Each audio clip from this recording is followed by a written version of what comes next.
खुद से जीतने वालों को मेरा सलाम और प्रणाम। मान लीजिए आपने रात को प्लान बनाया कि कल सुबह जल्दी उठकर पढ़ाई करूंगा, लेकिन अगले दिन जब आंखें खुली तो पता चला कि बैटरी खत्म हो गई और अलार्म नहीं बजा।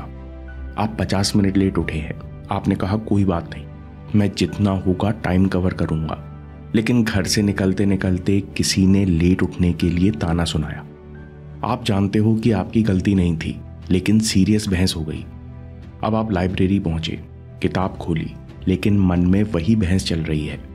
आप भूलने की कोशिश कर रहे हो, लेकिन इस एक घटना के कारण शाम तक ठीक से फोकस नहीं बन सका।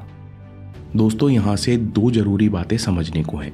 पहला, emotional control is power. High pressure situation में बड़ा दांव होता है। आप जो भी करते हो उसका बड़ा असर होता है। फायदा भी 10 गुना होता है और नुकसान भी।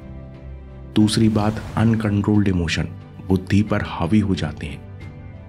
हम भूल जाते हैं कि हमारा लक्ष्य सबसे जरूरी है, लोगों के कमेंट्स नहीं। और हम बिना सोचे समझे ऐसी बात कहते हैं, ऐसा काम करते हैं जिससे हमारे ऊपर ही नुकसान होता है। इन दोनों बातों को मिलाकर हम कह सकते हैं कि अनकंट्रोल्ड इमोशन आपके दुश्मन है, वहीं कंट्रोल्ड इमोशन आपकी पावर है। जैसे अगर आप ताने पर रिएक्ट नहीं करते, जोश को गुस्सा नहीं बनने देते, बस दृढ़ निश्चय कर लेते कि ये मेरे लिए एक सबक है, आज मैं अपने दिन को बेस्ट बनाऊंगा, तो लाइब्रेरी में आपके फोकस का लेवल अलग होता। अब सवाल है कि इमोशंस क्या है और इन्हें कंट्रोल कैसे करते हैं। इमोशंस यानी एनर्जी इन मोशन। आप इस समय अपने अंदर एनर्जी का कौन सा लेवल महसूस कर रहे हो। एनर्जी या सबकॉन्शियस की भाषा में कहें तो वाइब्रेशन के अलग अलग स्तर को हम भावनाओं का नाम देते हैं। दोस्तों, आर्म्ड फोर्सेस में सैनिक और स्पेशल एजेंट्स को इमोशनल कंट्रोल के लिए 4 प्रिंसिपल सिखाए जाते हैं। इमोशनल एनर्जी को शक्ति बनाने का पहला प्रिंसिपल है इमोशनल ट्रिगर के प्रति सतर्कता। जैसे हाईवे पर वाहन चलाने वाले एक्सपर्ट ड्राइवर की खासियत होती है कि उन्हें 100 मीटर दूर से ही समझ आ जाता है कि आगे कहां गड़बड़ी की संभावना है। वो उसी समय गाड़ी की स्पीड कंट्रोल कर लेते हैं। ठीक इसी तरह आप इतनी अलर्टनेस विकसित कर सकते हो कि आपकी एनर्जी बदलते ही आपको अंदाजा होने लगता है कि अब मैं कैसा महसूस करने वाला हूं। इस अलर्टनेस के दम पर आप इमोशनल एनर्जी को सही दिशा दे सकते हो। इसको आसान एग्जाम्पल से समझते हैं। मान लीजिए आप शांति से गाड़ी चला रहे हैं, अचानक एक लड़का बेमतलब आपको कट मारकर चला गया। अब इस समय मन में तुरंत रिएक्शन आएगा, बेवजह मेरे साथ गलत किया, क्या लोगों में अकल नहीं है। इस समय आप अलर्ट रहे कि अब मेरे अंदर गुस्सा आने वाला है, तो आप अपने रिएक्शंस और विचारों को सही दिशा दे सकते हो।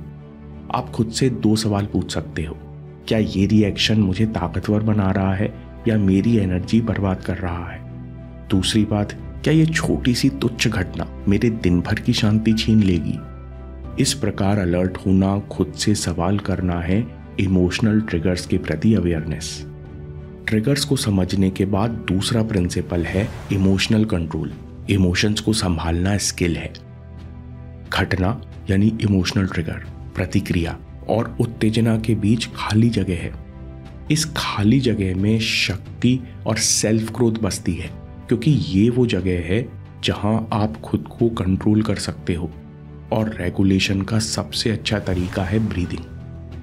कमांडोज और नेवी सील इसके लिए 4-7-8 या बॉक्स ब्रीदिंग करते हैं और भारी दबाव में भी भावनाओं को बुद्धि पर हावी नहीं होने देते।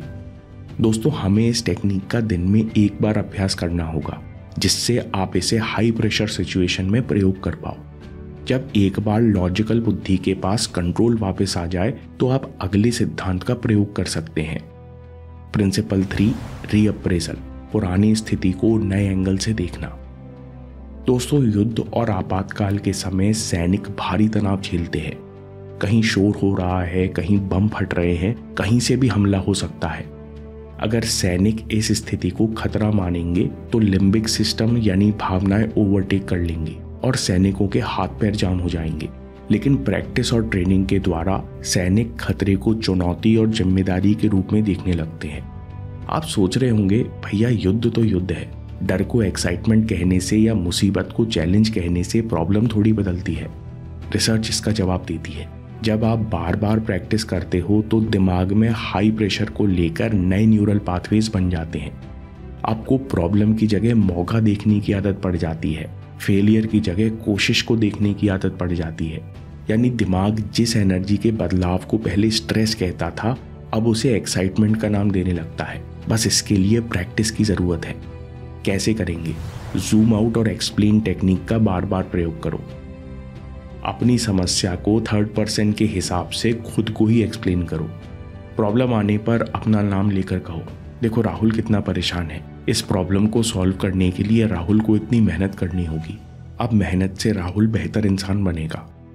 न्यूरोसाइंस दिखाती है कि जब हम ऐसा करते हैं तो प्रीफ्रंटल कॉर्टेक्स यानी प्रॉब्लम सॉल्विंग पार्ट में एक्टिविटी बढ़ जाती है और लिम्बिक सिस्टम जो कि इमोशनल सेंटर है वहाँ एक्टिविटी कम हो जाती है।